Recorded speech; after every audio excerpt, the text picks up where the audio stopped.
మోసకార్యము, వంచనతో కూడిన పని. యథావిధిగా ఎప్పట్లాగే విధిని అనుసరించి. యాది జ్ఞాపకం, గుర్తు. యోచించి, ఆలోచించి. రంగం వేదిక. రావం శబ్దం, ఇంపార్టెంట్. రావం శబ్దం. రికామి తీరిక. రుసరుస కోపపడు. రౌద్రం భయంకరం. లగ్గం పెండ్లి.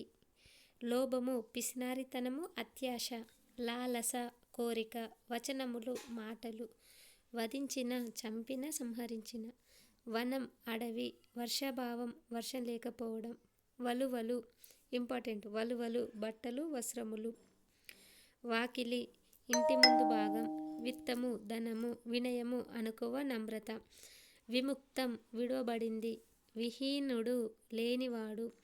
వృత్తము నడవవడి, నడత. వెండియు మరిన్ని మరల.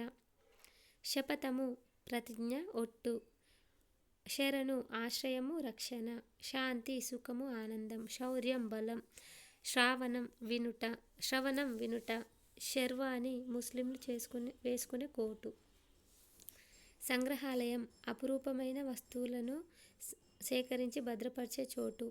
సంబురం సంతోషం. సజ్జనులు మంచివారు. సత్తువ బలం, శక్తి. సమరం యుద్ధం. సమ్మతం అంగీకారం. సరోవరం తామర కొలను. సహనం ఓపిక. సాధించుట నెరవేర్చుట, సమకూర్చుట. సామము మంచితనము, శాంతము. సింగిడి ఇంద్రధనస్సు. సింతజేయక ఆలోచించక. సిపాయి సైనికుడు. సిరులు సంపదలు. సువార్త పుణ్యకార్యము. సువ్వే చూడుమి. సౌకర్యం సుఖం. స్వతంత్రం స్వేచ్ఛ. హడలెత్తించు భయపెట్టు, బెదరగొట్టు. హితము మేలు. 5th class complete. ఇప్పుడు 6వ తరగతి టెక్స్ట్ బుక్లోని కవి పరిచయం, ఇతివృత్తం, ప్రక్రియ చూద్దాము. అభినందన లెసన్. రచయిత శేషం లక్ష్మీనారాయణాచార్య. ఇతివృత్తం దేశభక్తి, శ్రమ గౌరవం, ప్రక్రియ గేయం. సెకండ్ లెసన్ స్నేహబంధం. రచయిత మూలం చిన్నయసూరి. ఇతివృత్తం నైతిక విలువలు, ప్రక్రియ కథ. థర్డ్ లెసన్ వర్షం. డాక్టర్ పల్లదుర్గయ్య. ఇతివృత్తం ప్రకృతి చింతన, ప్రక్రియ ఖండకావ్యం. ఫోర్త్ లెసన్ లేఖ. రచయిత లేడు. ఇతివృత్తం చరిత్ర సంస్కృతి, లేఖ. ప్రక్రియ లేఖ యాత్ర చరిత్ర. ఫిఫ్త్ లెసన్ శతక సుధ. కవి లేదు. ఇతివృత్తమేమో శతక కవులు, ప్రక్రియ శతకం. ఇతివృత్తం నైతిక విలువలు.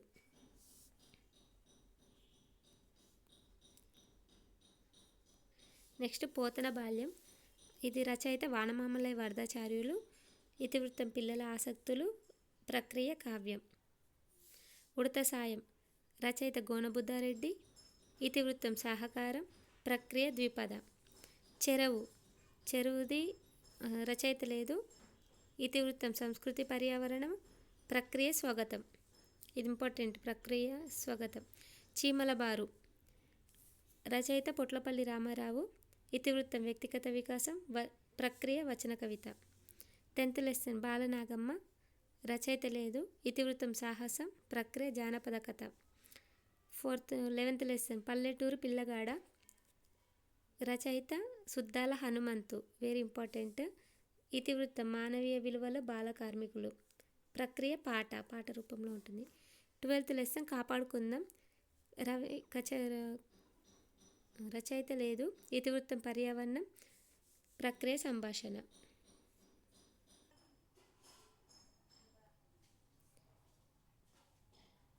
నెక్స్ట్ ఉపవాచకం నుండి 5 లెసన్స్ ఉన్నాయి. సోమనాద్రి, మన జాతర, జనజాతర. ఎలకమ్మ పెళ్ళి, తెలంగాణ పల్లెలు, సంస్కృతి. 5th వాగ్గేయకారుడు రామదాసు. మన అభినందన లెసన్ గురించి చెప్పుకుందాం. అభినందన లెసన్ కవి ఎవరు అంటే శేషం లక్ష్మీనారాయణాచార్య. ఇతని సొంతూరు కరీంనగర్ జిల్లాలోని నగనూరు. తల్లి కనకమ్మ, తండ్రి నరహరిస్వామి. ఇతను తెలుగు భాష ఉపాధ్యాయునిగా పనిచేశాడు. ఈయన అనేక పద్య వచన గేయాలు రాశాడు. ఇందులో ఈయనది ఇంపార్టెంట్ ఏంటంటే ఈయన విమర్శన వ్యాసాలు. ఈయన ఏం రాసిండంటే విమర్శన వ్యాసాలు దక్షిణ భారత హిందీ ప్రచార సభ వారి స్రవంతి పత్రికలో ప్రచురింపబడ్డాయి. ఈయన రాసిన విమర్శ వ్యాసాలు ఎక్కడ ప్రచురింపబడ్డాయి అంటే స్రవంతి పత్రికలో ప్రచురింపబడ్డాయి. ఇది చాలా ఇంపార్టెంట్. లలిత మనోహరమైన దైవభక్తి దేశభక్తి గేయాలను రాయడంలో ఈయన అందవేసిన చెయ్యి. లలిత మనోహరమైన దైవభక్తి దేశభక్తి గేయాలు రాయడంలో అందవేసిన చెయ్యి ఇంపార్టెంట్. నెక్స్ట్ పద్యము అంటే గేయము. ఇక్కడ ఆలోచించి చెప్పండి అని ఉంది. రైతులకు శ్రమదాచని హాలికులను ఎందుకు అంటారు అంటే రెక్కాడితే కానీ దొక్కాడని వారు రైతులు. వారు ఎండగనక వాననక పొలంలో కాయ కష్టం చేస్తేనే మనకు తిండి లభిస్తుంది కాబట్టి శ్రమదాచని హాలికుడు అని అంటారు. రుధిరం అంటే రక్తము. ఇక్కడ ఉంది. రుధిరం స్వేదమ్మ కాగా పసిడిని పండించినది మీకేం అర్థమైంది అని ఉంది. అంటే రైతులు తమ నెత్తురు చెమటగా మారుతుండగా దేశం కోసం బంగారు బాటలు పండించే కష్టజీవులని నాకు అర్థమైంది. అట్లా పాఠం యొక్క సారాంశం. ఇందులో గీత గీసిన పదాలకు వచ్చే పదాల అర్థాలు రాయండి అని ఉంది. స్వాతంత్రోద్యమంలో ఎందరో వీరులు తమ రుధిరం చిందించారు. రుధిరం అంటే రక్తం. పసిడి బంగారం. హాలికుడు రైతుడు. స్వేదం చెమట. రైతు కర్షకుడు హాలికుడు పర్యాపదాలు. బావుట ఇక్కడ ఉంది చూడండి. రైతు కర్షకుడు హాలికుడు పర్యాపదాలు. బావుట పతాకం జెండా. నెక్స్ట్ అసికి కత్తి పర్యాపదాలు అన్నట్టు ఇవన్నీ. నెక్స్ట్ అచ్చులు హల్లులు ఉంది. అ ఆ ఈ వంటి వర్ణాలను అచ్చులు అని, కక్క గగ్గ వంటి వాటిని హల్లులు అని అంటాము. అక్షరమాలలో ఎట్లా ఉన్న హల్లు అనేది పొల్లుగా పలికే ధ్వని ఆ అనే ధ్వనులు కలిసి మా అయింది. ఆ అనే రెండు ధ్వనులు కలిసి మా అయింది. మొదటిది హల్లు, రెండవది అచ్చు. ఇది ఫస్ట్ది హల్లు, ఇది అచ్చు. కొన్ని అక్షరాల్లో రెండేసి కానీ మూడేసి కానీ హల్లులు కలిసి ఉండొచ్చు. ఇవి మూడు రకాలు. ఏంటో చూద్దాం మనం ఇప్పుడు. ఒకటి ద్విత్వాక్షరం, ఒకటి సంయుక్తాక్షరం, మూడవది సంశ్లేషాక్షరం. ద్విత్వాక్షరం అంటే ఏంటి? ఒక హల్లుకు అదే హల్లు ఒత్తుగా చేరితే దాన్ని ద్విత్వాక్షరం అంటారు. ఇట్లా కాకు కావత్తు, ఖ ఖ. ఇక్కడ కకారం 2 సార్లు వచ్చింది. కఖ ఇడ 2 సార్లు వచ్చింది అంటే ద్విత్వము. దానికి ఆ హల్లుకు అదే ఒత్తు వచ్చింది కాబట్టి ద్విత్వం. సంయుక్తాక్షరం ఒక హల్లుకు వేరొక ఒత్తు చేరితే దాన్ని సంయుక్తాక్షరము అంటారు. ఇక్కడ చూడండి న్యా యా. ఇక్కడ నకారము యకారము 2 హల్లులు వచ్చాయి. అందుకే ఒక హల్లుకి వేరొక హల్లు వచ్చింది కాబట్టి దాన్ని సంయుక్తాక్షరం అంటారు. మూడోది ఏంటిది? సంశ్లేషాక్షరం. ఒక హల్లుకు ఒకటి కంటే ఎక్కువ హల్లులు ఒత్తుగా చేరితే దాన్ని సంశ్లేషాక్షరం అంటారు. ఇక్కడ క్ష్మి ఉంది. కు ఈ. ఇక్కడ కకారము షకారం మకారము హల్లులు 3 కలిశాయి. 1 2 3 3 కలిశాయి కాబట్టి ఒక హల్లుకి ఎక్కువ హల్లులు వచ్చి చేరినాయి కాబట్టి దాన్ని సంశ్లేషాక్షరము అని అంటాం అన్నట్టు. కింది అక్షరాలు రెండేసి వర్ణాలు ఉన్నాయి, వాటిని గుర్తించండి. గా గు ఆ 2 ధ్వనులు ఉన్నాయి. జూ నుండి మా వరకు ఉన్న అక్షరాలు 5 వర్గాలుగా విభజించండి. కవర్గం చవర్గం టవర్గం తవర్గం పవర్గం. ఖగ్గ గగ్గ చ జ కవర్గం. చ జ జ ఞ చ ట టవర్గం తవర్గం పవర్గం. కింది వాక్యాల్లో ఒక వర్గపు అక్షరాలు దాగి ఉన్నాయి, వాటిని గీత గీసి గుర్తించండి. బలరాం మంచి ఫలాల కోసం పల్లెలో తోటకు పోయాడు. తోటలో పాము చూసి భయపడ్డాడు. ఇందులో బలరాం బ, మంచి మా, ఫలాలు ఫ, పల్లెలో ప, పోయాడు పో. బ మా ఫ ప పో. ప బ పవర్గం ఉంది ఇందులో. పప్ప బ బ. ఇప్పుడు బ మా ఇదన్నీ బాలో ఉన్నాయి. పవర్గంలో ఉన్న అక్షరాలు ఇక్కడ ఉన్నాయి, అది పవర్గం. అట్లా గుర్తించాలి. నెక్స్ట్ స్నేహబంధం లెసన్. ఈ పాఠం కథ ప్రక్రియకు చెందింది. ఇందులో ఏంటంటే ఈ ఆకట్టుకునే కథనం సరళత పాత్రను తగిన సంభాషణలో కూడుకున్నది ఉన్నదే ఈ స్నేహబంధం లెసన్. ఇది విష్ణు శర్మ పంచతంత్రం ఆధారంగా చిన్నయ్య సూరి తెలుగులోకి అనువదించిన మిత్రలాభంలోని కథకు సరళ వచన రూపమే పాఠ్యభాగము. అంటే విష్ణు శర్మ రాసిన పంచతంత్రం ఆధారంగా చిన్నయ్య సూరి తెలుగులోకి అనువదించిన మిత్రలాభం కథ యొక్క వచన రూపమే ఈ పాఠ్యభాగం స్నేహబంధం. నెక్స్ట్ ఇక్కడ కొన్ని ప్రకృతి వికృతుల్ని చూద్దాం. అటవి అడవి, స్నేహం నెయ్యం, సహాయం సాయం, రాత్రి రాతిరి, ఆకాశం ఆకాశం. ఒక పదానికి అదే అర్థం వచ్చే మరొక పదం ఉంది, చూద్దాం. ఎలుక, కన్నం, ఇక్కడ కన్నం, రంధ్రం, బిలం, పర్యాపదాలు 3. కొలను, సరస్సు, కాకి, వాయసం, వాయసం ఇంపార్టెంట్, కాకి. సఖ్యం, నెయ్యం ఇంపార్టెంట్.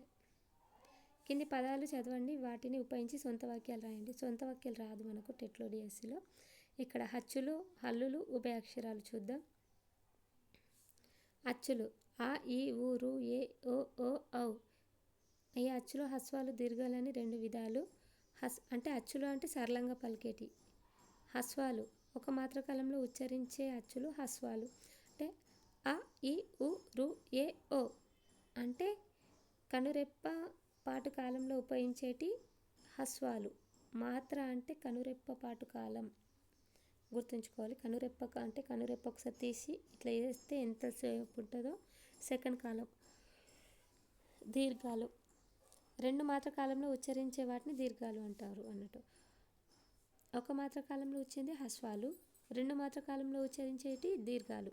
దీర్ఘాలు అంటే ఆ ఈ ఊ ఏ ఏ ఏ ఐ ఓ ఔ 2 మాత్రకాలం. ఒక మాత్రకాల అ ఈ ఉ రు ఏ ఔ ఒక మాత్రకాల. అచ్చులు అ ఈ ఉ రు ఏ ఓ ఓ ఔ. అచ్చులు హస్వాలు దీర్ఘాలు అని 2 విధానాలు. అచ్చులే 2 రకాలు అన్నట్టు, హస్వాలు దీర్ఘాలు, అవి ఇవి. నెక్స్ట్ హల్లులు. ఖ ఖ గ ఘ ఞ చ ఛ జ ఝ వీటిని హల్లులు అంటాం. అచ్చులు 2 అని చెప్పిన కదా, అచ్చులేమో హస్వాలు దీర్ఘాలు, హల్లులేమో మిగతావి.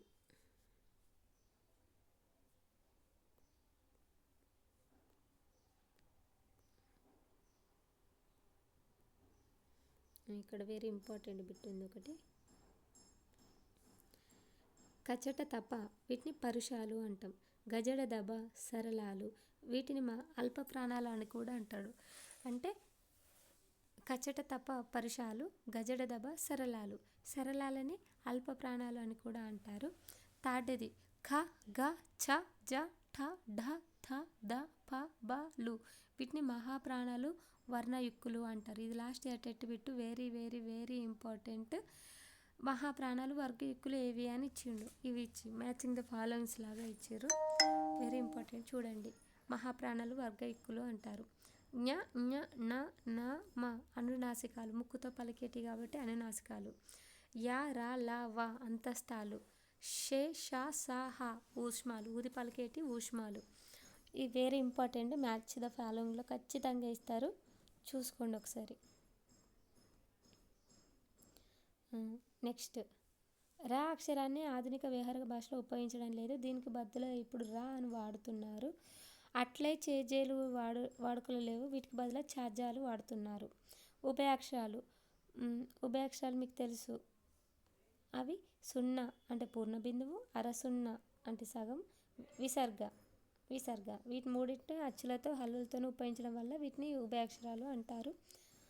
సున్నా, అరసున్నా, విసర్గ.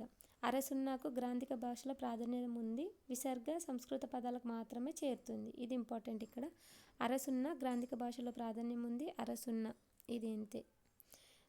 విసర్గ సంస్కృత పదాలకు మాత్రమే చేరుతుంది, విసర్గ సంస్కృత పదార్థాలకు చేరుతుందట. నెక్స్ట్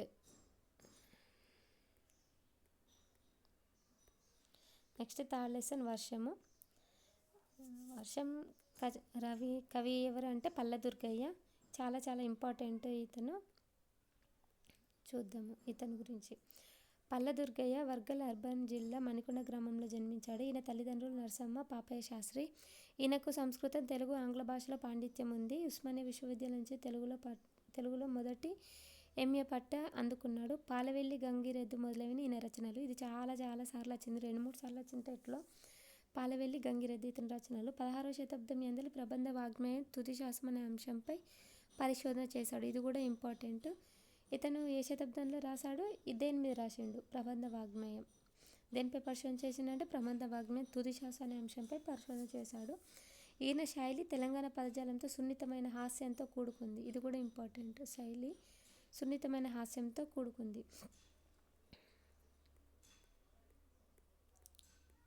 ఈ లెసన్లో ఇలా పద్యాలు ఇచ్చారు కదా, పద్యాల తర్వాత ఇక్కడ గీత గీసిన పదాలకు అర్థాలు చెప్పండి. తాపడం, తాపడం అంటే అతికించడం. కృషికులు రైతులు.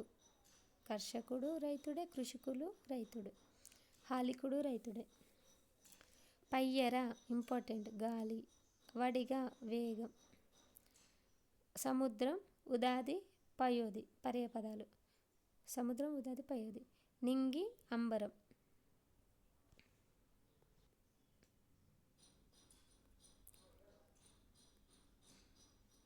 నెక్స్ట్ ఇక్కడ భూమి, అవని, పుడమి.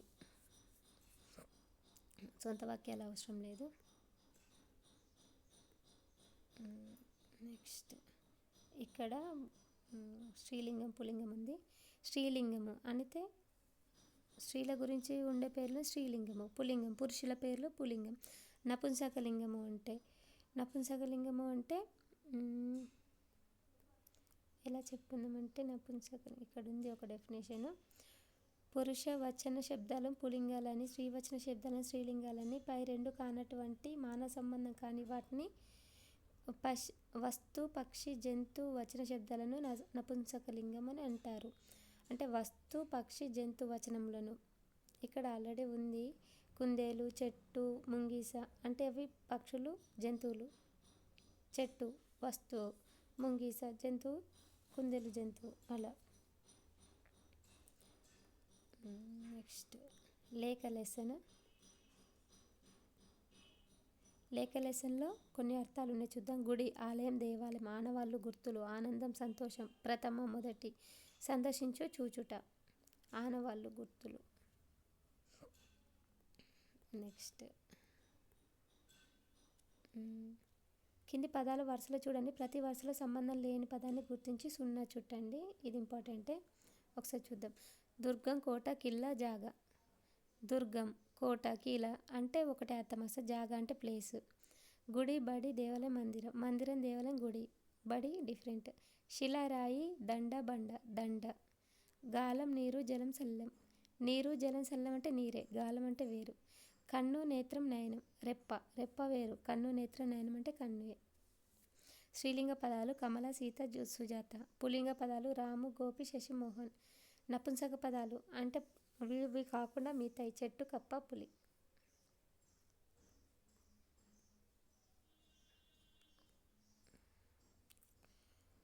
విభక్తి ప్రత్యయాలు చాలా చాలా చాలా ఇంపార్టెంట్. తెలుసుకుందాం. డూము, ఊళ్ళు ప్రథమ విభక్తి. నిన్, నున్, లన్లు కూర్చు గురించి ద్వితీయ విభక్తి. చేతన్, చెన్, తోడన్, తోన్ తృతీయ విభక్తి. కొరకున్, కై, కోసం చతుర్థి విభక్తి. వలన్, కంటెన్, పట్టి, పంచ పంచమి విభక్తి. కిన్, కున్, యొక్క, లొన్ లోపల షష్ఠి విభక్తి. అందున్, నన్ సప్తమి విభక్తి. ఓరి, ఓ, ఓరి, ఓయి, ఓసి సంబోధన ప్రథమ విభక్తి. చాలా ఇంపార్టెంట్. ఇట్లకెళ్ళి ఖచ్చితంగా 1 మార్క్ వస్తుంది. టెట్ పేపర్ 1లో, పేపర్ 2లో, డిఎస్సిలో కూడా. నెక్స్ట్ లెసన్ శతక సుధ. ఇందులో కవుల గురించి ఉంటుంది, చూద్దాం. సుమతి శతకం. సుమతి శతకం ఎవరు రాసిర్రు? బద్దెన రాసిండు. ఎప్పుడు? 13వ శతాబ్దంలో. శ్రీకాళహస్తీశ్వర శతకం దూర్జటి 16వ శతాబ్దంలో రాసిండు. బద్దెన ఇక్కడ ఇంపార్టెంట్. నీతి శాస్త్రం ముక్తవల్ అనే గ్రంథం రాశాడు బద్దెన. ఇది ఇంపార్టెంట్, ఆల్రెడీ టెట్లో వచ్చింది. కుమారి శతకం ఇది ఇంపార్టెంటే. ఆల్రెడీ కుమార శతకం ఎవరు రాసిరని 2024 టెట్లో వచ్చింది. కుమార అని ఇచ్చారు. అది కూడా ఫంకి వెంకట నరసింహ కవి, 17వ శతాబ్దం. నెక్స్ట్ సుభాషిత రత్నవళి ఏనుగు లక్ష్మణ కవి, 18వ శతాబ్దానికి చెందినవాడు.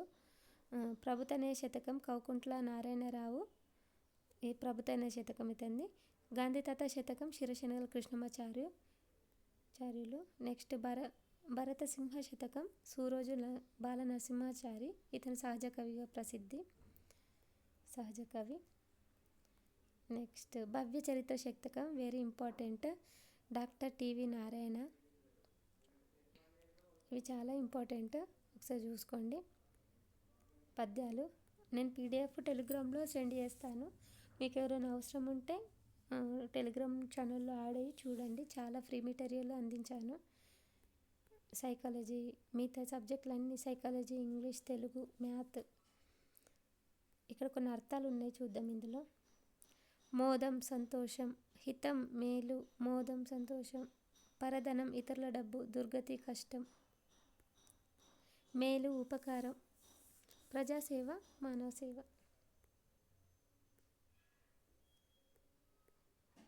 విభక్తి ప్రత్యయాల గురించి ఉంది.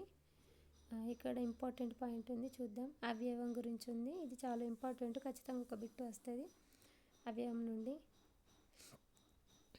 ఆహా ఆ బంగారు లేడి ఎంత బాగుంది, ఇందులో అవయవం ఏంటిది? ఆహా. ఆశ ఉండాలి, అట్లనే అత్యాశ పనికిరాదు, అత్యని. శబాష్ అని కవి ప్రతిభను మెచ్చుకున్నారు, శబాష్. అట్లని, ఆహా మరియు వామ్మో ఇవన్నీ ఏంటి? అవయవాలు అంటారు. చూడండి, అట్లని, అయితే, ఆహా, వీటిని అవయవాలు అని అంటారు. పోతన బాల్యం, వనమామలై వరదాచార్యులు, ఇది చాలా చాలా చాలా ఇంపార్టెంట్ ఈ లెసన్. అతని కొన్ని రచనలు ఉన్నాయి, అవి చాలా ఇంపార్టెంట్ అన్నట్టు. ఆ రచన ఏందో చూద్దాం ఇప్పుడు. వనమామలై వరదాచార్యులు, ఈయన 20వ శతాబ్దానికి చెందినవాడు. ఈయన మంచిర్యాల జిల్లా చెన్నూరులో నివాసం ఏర్పరచుకున్నాడు. ఇతను అభినవ పోతన, అభినవ కాళిదాసు, మధుర కవి